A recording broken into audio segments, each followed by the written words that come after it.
Hello everyone, welcome है आपका हमारे चैनल एसएससी बुक एसबी में। तो आज हमारी पॉलिटी की क्लास 2 होने वाली है। इसका टॉपिक है भारतीय संविधान के मुख्य स्रोत, the source of Indian constitution, कि हमारे भारतीय संविधान में कौन से चीज़ें कहाँ से ली गई हैं, किस देश से ली गई हैं। तो चलिए अपनी वीडियो को स्टार्ट करते हैं। ये काफ़ी इंपॉर्टेंट वीडियो होने वाली है आपके आरआरबी एनटीपीसी एग्जाम्स के लिए।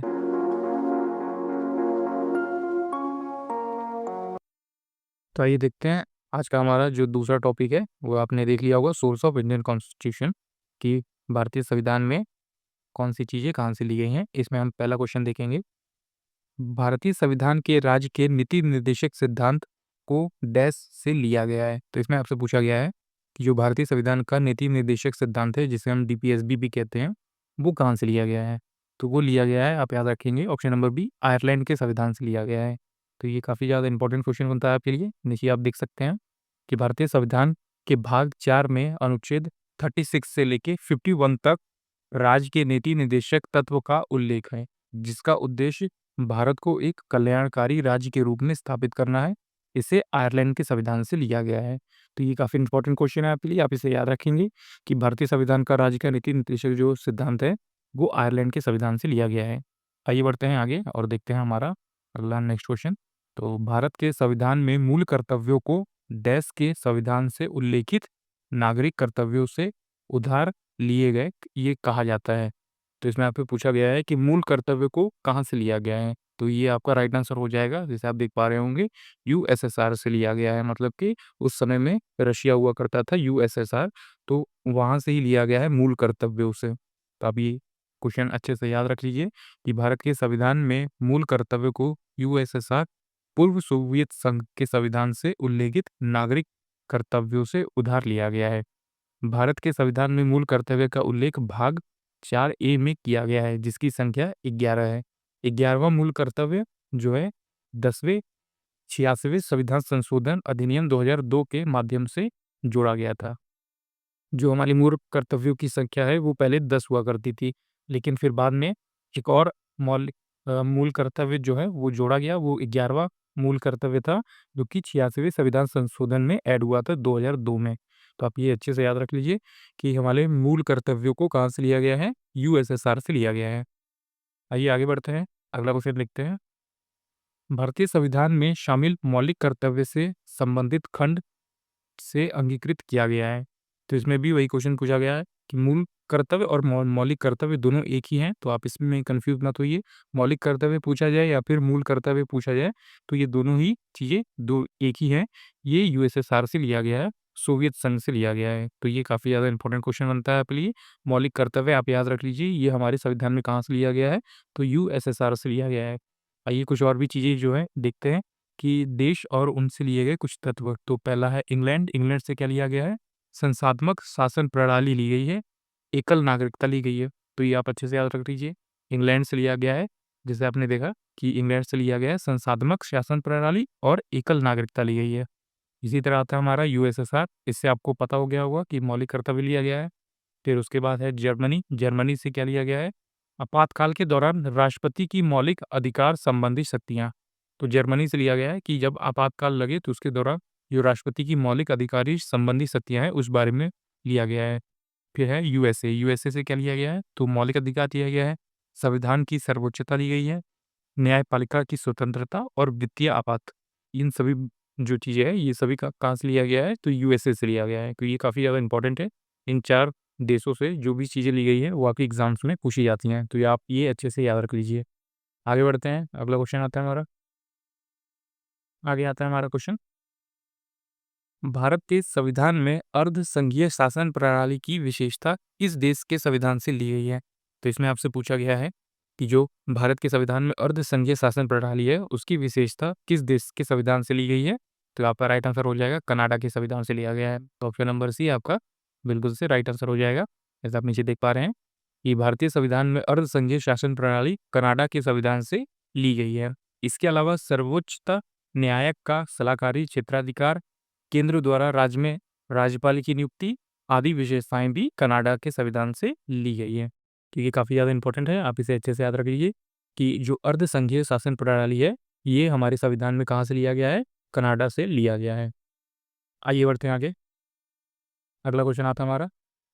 भारत के संविधान की इनमें से कौन सी विशेषताएं यूनाइटेड किंगडम के संविधान से ली गई हैं? यूनाइटेड किंगडम मतलब जो कि यूके हो जाएगा हमारा, ब्रिटिश संविधान से लिया गया है। तो ऐसा कौन सा चीज़ है, ऐसी कौन सी विशेषता है जो यूके से लिया गया है? तो आप देख रहे होंगे ये है एकल नागरिकता, कि अगर कोई इंसान भारत में रहता है, अगर उसने भारत की नागरिकता ली है, तो वो फिर भारत की ही नागरिकता लेके रहेगा हमेशा। अगर वो दूसरे देश की नागरिकता लेता है, तो फिर पहले उसे भारत की नागरिकता छोड़नी पड़ेगी। तो इस तरह से एकल नागरिकता को इसी से संबंधित रखा गया है कि अगर आपने एक बार इस देश की नागरिकता ले ली, तो आप दूसरे देश की नागरिकता नहीं ले सकते। अगर लेंगे तो पहले देश की नागरिकता जो है, उसे छोड़ना पड़ेगा। तो ये आपका राइट आंसर हो जाएगा। तो ये हमारे कहाँ से लिया गया है? ये यूनाइटेड किंगडम से लिया गया है, यूके से लिया गया है, एकल नागरिकता। तो ये आपका राइट आंसर हो जाएगा। आगे बढ़ते हैं। जैसे हमने देखा कि भारत के संविधान में भाग 2 में अनुच्छेद 5 से 11 तक नागरिकता से संबंधित जो है, वो अनुच्छेद के बारे में बताया गया है कि 5 से 11 तक आप किस तरह से भारत में रह के नागरिकता ले सकते हैं। आगे बढ़ते हैं। अगला क्वेश्चन आता है हमारा, भारतीय संविधान में शामिल स्वतंत्रता, समानता एवं बंधुत्व के सिद्धांत किस देश के संविधान से लिया गया है? तो ये किस देश के संविधान से लिया गया है? आप देख रहे होंगे ये फ्रांस के संविधान से लिया गया है। काफ़ी इंपॉर्टेंट क्वेश्चन है। आप देख पा रहे होंगे कि कितनी बार ये एग्जाम्स में पूछे गए हैं, एनटीपीसी के और फिर ग्रुप डी के एग्जाम्स में भी पूछे गए हैं। तो ये आप वर्ड याद रख लीजिए, जैसे स्वतंत्रता, समानता और बंधुत्व के सिद्धांत जो है वो किस संविधान से लिया गया है, किस देश के संविधान से? तो वो फ्रांस के संविधान से लिया गया है। तो आप इसे अच्छे से याद रखेंगे। आइए बढ़ते हैं आगे। जैसे आप नीचे देखेंगे, आयरलैंड के संविधान से क्या लिया गया है? नीति निर्देशक सिद्धांत लिए गए हैं, राष्ट्रपति का निर्वाचक लिया गया है और मंडल की व्यवस्था ली गई है, ये आयरलैंड के संविधान से। इसी तरह ऑस्ट्रेलिया के संविधान से क्या लिया गया है? प्रस्तावना की भाषा, समवर्ती सूची। इसी तरह ब्रिटेन के संविधान से संसाधनात्मक शासन प्रणाली और विधि का शासन जो है, ये ब्रिटेन के संविधान से लिया गया है। तो ये भी आपके लिए इंपॉर्टेंट है, आप उसको भी याद रखेंगे। आइए आगे बढ़ते हैं। अगला क्वेश्चन आता है हमारा, निम्नलिखित में से कौन सा भारतीय संविधान का स्रोत नहीं है? तो इसमें आपसे पूछा गया है कि इसमें से कौन सा जो है वो भारतीय संविधान का स्रोत नहीं है, मतलब किस देश के संविधान से कुछ भी चीज़ें नहीं ली गई हैं हमारे भारत के संविधान में। तो ये आपका राइट आंसर हो जाएगा डेनमार्क का संविधान। तो डेनमार्क के संविधान से जो है कोई भी चीज़ हमारे भारत के संविधान में ऐड नहीं की गई है। तो ये आप याद रखेंगे कि डेनमार्क के संविधान में जो है भारत से कुछ भी शामिल नहीं किया गया है। इसी तरह आप देखेंगे नीचे भी कुछ इम्पोर्टेंट जो है देश दिए हुए हैं और उससे कुछ स्रोत लिए गए हैं, जैसे यूएसए। तो यूएसए से क्या लिया गया है? मूल अधिकार लिए गए हैं, राष्ट्रपति पर महाभियोग बुलाया जा सकता है, स्वतंत्र एवं निष्पक्ष न्यायपालिका और न्यायिक पुनर्वलोकन का सिद्धांत लिया गया है यूएसए से। फ्रांस से देखते हैं क्या लिया गया है। तो ये जो है गणतंत्रात्मक शासन प्रणाली दी गई है। आयरलैंड के संविधान से क्या लिया गया है? राजकीय नीति निर्देशक तत्व, राष्ट्रपति का निर्वाचक मंडल और राज्यसभा में 12 सदस्यों का मनोनयन, ये आयरलैंड के संविधान से लिया है। इसी तरह ब्रिटेन के संविधान से लिया गया है क्या? संसदीय शासन पद्धति, लोकसभा के प्रति मंत्रिमंडल का सामूहिक उत्तरदायित्व और विधि का शासन और एकल नागरिकता। तो ये सभी ब्रिटेन के संविधान से ली गई है, जिसमें कि ब्रिटेन के संविधान से ज़्यादा इंपॉर्टेंट क्या होता है? एकल नागरिकता। ये काफ़ी ज़्यादा पूछा जाता है एग्जाम्स में, तो आप इसको भी अच्छे से याद रखेंगे। आगे बढ़ते हैं। अगला क्वेश्चन आता है हमारा, अगला क्वेश्चन आता है जो कि है भारत के राज्यसभा सदस्यों के अप्रत्यक्ष चुनाव के संवैधानिक प्रावधान को किस देश से अपनाया गया था? इसमें आपसे पूछा गया है कि जो राज्यसभा में सदस्यों का प्रत्यक्ष चुनाव होता है, वो किस देश से लिया गया है? तो वो लिया गया है दक्षिण अफ्रीका से। तो ये काफ़ी इंपॉर्टेंट क्वेश्चन है, रेयर क्वेश्चन है, ये ज़्यादातर एग्जाम्स में आपको नहीं देखने को मिलते हैं। तो आप इसे और भी अच्छे से याद रखें कि राज्यसभा सदस्यों के अप्रत्यक्ष चुनाव में जो संवैधानिक प्रावधान है, वो दक्षिण अफ्रीका के संविधान से लिया गया है। नीचे भी आप देख पा रहे होंगे, भारतीय संविधान निर्माताओं ने विश्व के विभिन्न देशों से संविधान में अच्छी एवं भारतीय परिस्थितियों के अनुकूल विशेषताओं को सम जो है समाहित किया गया है। तो ये काफ़ी इंपॉर्टेंट क्वेश्चन है। तो राज्यसभा सदस्यों के अप्रत्यक्ष चुनाव जो है वो दक्षिण अफ्रीका के संविधान से लिया गया है। आगे बढ़ते हैं। अगला क्वेश्चन आ गया हमारा जो कि है, भारतीय संविधान का कौन सा अंग जर्मनी के संविधान से प्रेरित है? तो इसमें आपसे पूछा गया है कि जर्मनी के संविधान से हमारे भारतीय संविधान में क्या चीज़ ली गई है? तो ये लिया गया है आपातकाल के दौरान मौलिक अधिकारों का निलंबन। तो आपातकाल के दौरान जो है कुछ ऐसे मौलिक अधिकार होते हैं जो कि निलंबित किए जा सकते हैं, ये लिया गया है जर्मनी के संविधान से। तो ये आप अच्छे से याद रख लीजिए। जैसे नीचे आप देख पा रहे हैं कि आपातकाल के समय मूल अधिकारों के जो है स्थगन का प्रावधान जनवरी के जो है विमर संविधान से लिया गया है। अनुच्छेद 358 तथा 359 राष्ट्रीय आपातकाल में मूल अधिकार पर पड़ने वाले प्रभाव का वर्णन करते हैं। अनुच्छेद 358 अनुच्छेद 19 द्वारा दिए गए मूल अधिकारों को निलंबन से संबंधित है।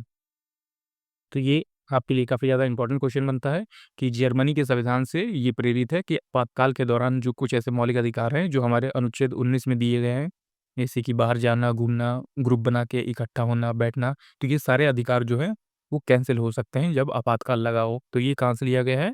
तो ये सिंपली आप याद रखेंगे, ये जर्मनी के संविधान से लिया गया है। तो जर्मनी के संविधान से लिया गया है, आपातकाल के दौरान आपके जो मौलिक अधिकार हैं, मौलिक अधिकार जो आर्टिकल 19 में आते हैं, 19(1), 19(a), 19(b), 19(c), इस तरह के जो अधिकार हैं वो निलंबित हो सकते हैं। आगे बढ़ते हैं, अगला क्वेश्चन आता है हमारा, भारतीय संविधान में पंचवर्षीय योजना का प्रावधान किस देश से लिया गया है? जो पंचवर्षीय योजना का प्रावधान है, ये यूएसएसआर से लिया गया है। तो ऑप्शन नंबर डी आपका जो है वो राइट आंसर हो जाएगा। तो आप इसे अच्छे से याद रखेंगे कि भारत में पंचवर्षीय योजना का प्रावधान जो है वो रूस से लिया गया है और भारत के प्रथम प्रधानमंत्री पंडित जवाहरलाल नेहरू ने सन 1951 में भारत की संसद में पहली पंचवर्षीय योजना प्रस्तुत की। यह प्रथम पंचवर्षीय योजना हेरोल्ड डॉमर मॉडल पर आधारित थी। तो ये भी आपका एक क्वेश्चन बन जाता है कि पंचवर्षीय योजना जो पहली थी वो हेरोल्ड डॉमर मॉडल पे आधारित थी। और ये किस संविधान से लिया गया है, किस देश के संविधान से पंचवर्षीय योजना का? तो ये यूएसएसआर से लिया गया है। आइए तो उसको आगे बढ़ते हैं। अगर आपको हमारी ये वीडियोस पसंद आ रही हैं, ये क्वेश्चन जो है वो आपके एग्जाम के लिए हेल्पफुल लग रहे हैं, तो आप हमारी इस वीडियो को एक लाइक ज़रूर कर सकते हैं। भारतीय संविधान में विधिपूर्ण शासन, जिसे हम रूल ऑफ लॉ का कहते हैं, उसे विचार इनमें से किस संविधान से दिया गया है? तो विधिपूर्ण शासन, रूल ऑफ लॉ मतलब लॉ के अनुसार चलने वाली चीज़ें जो हमेशा विधिवत तरीके से चलें, तो वो किस देश से ली गई हैं? तो वो लिया गया है, जैसे आप देखेंगे, वो ब्रिटिश के संविधान से लिया गया है। तो आप इसे अच्छे से याद रख लीजिए, इंपॉर्टेंट क्वेश्चन है ये। भारतीय संविधान में विधिपूर्ण शासन, जिसे रूल ऑफ लॉ कहते हैं, इसका विचार जो है ब्रिटिश संविधान से लिया गया है। यह सिद्धांत कानून के समक्ष सभी लोगों को समता प्रदान करता है। आप इसे अच्छे से याद रखेंगे, ये कानून के समक्ष सभी लोगों को समता प्रदान करता है कि कानून के आगे कोई भी इंसान बड़ा है या छोटा नहीं है, सबको एक तरह से न्याय मिलेगा। तो ये ब्रिटिश के संविधान से लिया गया है। आगे बढ़ते हैं, अगला क्वेश्चन आता है हमारा, जो कि है, भारतीय संविधान में मजबूत केंद्र के साथ संघ की अवधारणा से लिया गया है। तो भारतीय संविधान में मजबूत केंद्र के साथ संघ की अवधारणा किस देश से ली गई है? तो ये लिया गया है, कनाडा से लिया गया है। तो ऑप्शन नंबर बी आपका राइट आंसर हो जाएगा। आइए अब देखते हैं कि कनाडा के संविधान से जो है वो क्या-क्या चीज़ें ली गई है। तो आप देख पा रहे होंगे, सशक्त केंद्र के साथ संघीय व्यवस्था, ये कनाडा से ली गई है। अवशिष्ट शक्तियों का केंद्र में निहित होना, ये भी कनाडा से लिया गया है। केंद्र द्वारा राज्य के राज्यपालों की नियुक्ति और उच्चतम न्यायालय का जो है परामर्श, न्याय निर्णयन, ये सभी जो है कनाडा से लिया गया है। तो ये आप अच्छे से याद रख लीजिए, कनाडा के संविधान से काफ़ी कुछ ऐसी चीज़ें हैं जो इंपॉर्टेंट क्वेश्चन में बनते हैं और वो कनाडा के संविधान से ली गई हैं। तो आप इसे अच्छे से याद रख लीजिए। आगे बढ़ते हैं, अगला क्वेश्चन आता है हमारा, भारतीय संविधान में फर्स्ट पास्ट द पोस्ट, सर्वाधिक मत प्राप्त व्यक्ति की विजय का प्रावधान किस देश के संविधान से अंगीकृत किया गया है? तो ये किस देश के संविधान से अंगीकृत किया गया है? तो आप इसे अच्छे से याद रखिए कि ये किया गया है ब्रिटेन के संविधान से। तो इसका मतलब क्या होता है? जैसे आप देख पा रहे होंगे, इसका मतलब है फर्स्ट पास्ट द पोस्ट, सर्वाधिक मत प्राप्त व्यक्ति का विजय, मतलब कि जिसे सबसे ज़्यादा अधिक मत मिला है, उसी की सरकार बन जाएगी और उसी को ही सर्वोच्च माना जाएगा कि उसने वो चीज़ जीत ली है। तो ये किस देश के संविधान से लिया गया है? ये ब्रिटेन के संविधान से लिया गया है। फर्स्ट पास्ट द पोस्ट, सर्वाधिक मत प्राप्त व्यक्ति की विजय होती है। ये प्रावधान ब्रिटिश के संविधान से लिया गया है। आगे बढ़ते हैं, अगला क्वेश्चन है हमारा, भारतीय संविधान में शामिल नीति निर्देशक तत्वों की अवधारणा किस देश के संविधान से ली गई है? तो ये मैंने आपको पहले ही बता दिया था कि नीति निर्देशक तत्व जो है वो आयरलैंड से लिया गया है। तो आप इसे अच्छे से याद रखिए कि नीति निर्देशक तत्व, जिसे हम डीपीएसबी भी कहते हैं, ये कहाँ से लिया गया है? ये आयरलैंड के संविधान से हमारे संविधान में ली गई है। जैसे आप नीचे देख रहे होंगे कि कुछ और जो है चीज़ें ली गई है हमारे संविधान में। तो ये पहला है कनाडा, कनाडा से क्या लिया गया है? सरकार की संघीय व्यवस्था ली गई है। अवशिष्ट शक्ति केंद्र में निहित होगी, ये भी कनाडा से लिया गया है। यूएसए से क्या लिया गया है? अमेरिका से। तो मूल अधिकार लिया गया है। न्यायिक पुनर्वलोकन लिया गया है। सर्वोच्च न्यायालय जो है, राष्ट्रपति पर महाभियोग प्रक्रिया और उपराष्ट्रपति का पद, ये जो है अमेरिका से लिया गया है। इसी तरह है आयरलैंड से, तो आयरलैंड से सबसे पहला नीति निर्देशक सिद्धांत, राष्ट्रपति के निर्वाचक मंडल की व्यवस्था ये ली गई है। और फिर ग्रेट ब्रिटेन मतलब कि यूके से लिया गया है, जो है संसदीय व्यवस्था, एकल नागरिकता और मंत्रिमंडल प्रणाली और विधि का शासन, ये ग्रेट ब्रिटेन से लिया गया है। तो ये भी आपके लिए इंपॉर्टेंट है, आप इसको भी याद रखेंगे। आइए आगे बढ़ें, अगला क्वेश्चन आता है हमारा, भारत के संविधान की संसदीय सरकार की अवधारणा किस देश से ग्रहित की गई है, मतलब किस देश से ली गई है। तो भारत में संविधान की संसदीय सरकार की अवधारणा किस देश से ली गई है, तो इंग्लैंड से लिया गया है। इंग्लैंड आप देख के कंफ्यूज मत होइए, ये ब्रिटेन ही है, तो इसे आप याद रखिएगा कि इंग्लैंड हो गया, ब्रिटेन हो गया, यहाँ से लिया गया है संसदीय सरकार की अवधारणा। अगर ऑप्शन में आपको ब्रिटेन नहीं दिखता है तो आप इंग्लैंड को भी टिक करके आ सकते हैं, ये भी आपका राइट आंसर हो जाएगा। तो भारत में संविधान की संसदीय सरकार की अवधारणा इंग्लैंड से ली गई है। आगे बढ़ते हैं, अगला क्वेश्चन आता है हमारा, जो कि है भारत के संविधान में भाईचारे की भावना किस देश से प्रेरित है। तो ये भाईचारे की भावना जो है वो फ्रांस से प्रेरित है, कि सभी लोगों को मिलजुल के रहना चाहिए। ये कहाँ से लिया गया है, ये फ्रांस से लिया गया है। तो आप इसे याद रखेंगे कि भाईचारे की भावना फ्रांस से ली गई है। तो ये आपके लिए इंपॉर्टेंट क्वेश्चन बनता है, आप इसे याद रखेंगे। ये आप देख पा रहे हैं कि भारतीय संविधान की प्रस्तावना में उल्लेखित स्वतंत्रता, समानता और बंधुत्व, भाईचारा का विचार फ्रांस की क्रांति से प्रेरित है, जबकि प्रस्तावना का विचार अमेरिका से तथा प्रस्तावना की भाषा जो है ऑस्ट्रेलियाई संविधान से प्रेरित है।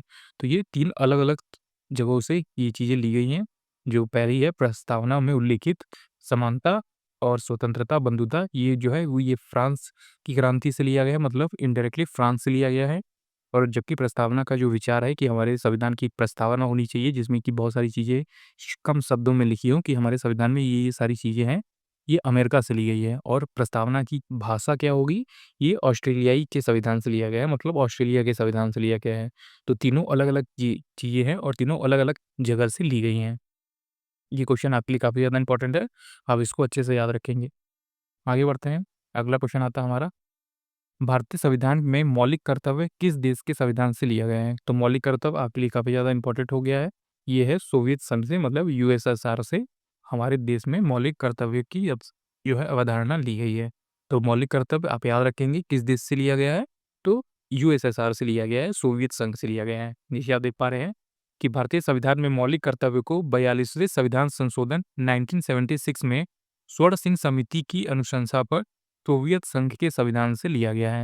मतलब एक कमेटी बनी थी सरदार स्वर्ण सिंह समिति, तो वो जो है उसने ये पेश किया था कि हमारे देश में मौलिक कर्तव्य होने चाहिए। तो 42वां संविधान संशोधन किया गया और उनसे पूछा गया कि ये मौलिक जो है कर्तव्य है वो किस देश से है, तो ये बताया गया था यूएसएसआर से है, सोवियत संघ से है, वहाँ के संविधान से ये लिया जाना चाहिए, जो कि हमारे संविधान में काफ़ी ज़्यादा इम्पोर्टेंट रोल साबित होगा। इसे संविधान के भाग 4 क में अनुच्छेद 51 क से जोड़ा गया है। इसमें मूल कर्तव्यों की कुल संख्या 11 है। तो आप इसे अच्छे से याद रखेंगे कि 42वें संविधान संशोधन 1976 द्वारा स्वर्ण सिंह समिति के द्वारा जो है ये संविधान में ऐड किया गया था। तो क्या ऐड किया गया था? मौलिक कर्तव्य को ऐड किया गया था, जो कि भाग 4A में 51 क से जोड़ा गया है। आगे बढ़ते हैं, अगला क्वेश्चन आता है हमारा, जो कि है भारतीय संविधान में उल्लेखित आपातकालीन प्रावधान किस देश के संविधान से लिया गया है। तो इसमें अब जब भारत में कभी भी आपातकाल हो तो ये आपातकाल किस देश से लिया गया है, तो ये लिया गया है जर्मनी के संविधान से। तो आप ये अच्छे से याद रख लीजिए कि आपातकाल इमरजेंसी जो है हमारे देश में कहाँ से लिया गया है, तो ये जर्मनी के संविधान से लिया गया है। नीचे आप देख पा रहे होंगे कि भारतीय संविधान में भाग 18 में अनुच्छेद 352 से लेके अनुच्छेद 360 तक आपातकालीन उपबंधों का उल्लेख किया गया है, जो कि हमारे जर्मनी के संविधान से लिया गया है। तो आप ये अच्छे से याद रख लीजिए कि आपातकालीन प्रावधान जो है किस देश के संविधान से लिया गया है, तो जर्मनी के संविधान से लिया गया है। आइए आगे बढ़ते हैं, अगला क्वेश्चन आता है हमारा, आज का हमारा ये लास्ट क्वेश्चन है, जिसमें देखेंगे कि भारतीय संविधान की प्रस्तावना में समाजवाद शब्द निम्नलिखित में से किससे अपनी प्रेरणा प्राप्त करता है। तो भारतीय संविधान की प्रस्तावना में जो समाजवाद शब्द है वो किस देश से लिया गया है, तो ये लिया गया है रशियन क्रांति से। जो रशिया में क्रांति हुई थी वहां से ये वर्ड निकल कर आया था समाजवाद, तो वहां से ये वर्ड निकल के आया और ये हमने अपने संविधान में ऐड किया है। तो ये आप याद रखेंगे कि भारतीय संविधान की प्रस्तावना में समाजवाद शब्द रशियन क्रांति से प्रेरित है। 42वें संविधान संशोधन 1976 द्वारा संविधान की प्रस्तावना में समाजवादी पंथ निरपेक्ष और अखंडता शब्द को जोड़ा गया है। तो ये भी काफ़ी इम्पोर्टेंट है, ये तीनों वर्ड जो है ये जोड़े गए हैं, समाजवादी, पंथ निरपेक्ष और अखंडता। तो ये तीनों शब्द जो है 42वें संविधान संशोधन जो 1976 में हुआ था, उसमें ये ऐड किए गया है। कहाँ पे? तो ये प्रस्तावना में ऐड किया गया है, प्रिएम्बल में इसे ऐड किया गया है। ठीक है, तो दोस्तों आज का हमारा कंप्लीट वीडियो, इसमें मैंने आपको बताया कि हम हमारे संविधान में जो बाहरी देशों से स्रोत लिए गए हैं, कुछ तत्व लिए गए हैं, वो किस देश से लिए गए हैं और ये क्वेश्चन आपके लिए काफ़ी ज़्यादा इम्पोर्टेंट है। इसमें मैंने जितनी भी संविधान में चीज़ें दूसरे देश से ली गई हैं, उनको मैंने काफ़ी अच्छे से बताया। उम्मीद है आपको अच्छे से समझ में आया होगा और इसमें से एक भी क्वेश्चन ऐसा नहीं है जो आपके एग्ज़ाम्स में आए और आप ना कर पाएँ। तो ये काफ़ी ज़्यादा इम्पोर्टेंट वीडियो है। इसमें मैंने कंप्लीट आपको बताया कि हमारे संविधान के स्रोत किस-किस देश से और कौन-सी चीज़ें ली गई हैं। तो अगर आपके एग्ज़ाम्स में इस टाइप के क्वेश्चन बनते हैं कि ये चीज़ किस देश से ली गई है, तो उम्मीद है आपको ये वीडियो याद आएगी और आप इस वीडियो से सही आंसर तक ज़रूर पहुँच पाएँगे। तो उम्मीद है आपको हमारी ये वीडियो पसंद आई। अगर वीडियो पसंद आई तो एक लाइक ज़रूर कर दीजिएगा और अपने आने वाले एसएससी एग्ज़ाम्स के लिए और रेलवे के एग्ज़ाम्स के लिए हमारे चैनल एसएससी बुक एसबी को भी ज़रूर सब्सक्राइब कर लीजिए। हम ऐसी यूज़फुल वीडियो लेके आते रहेंगे।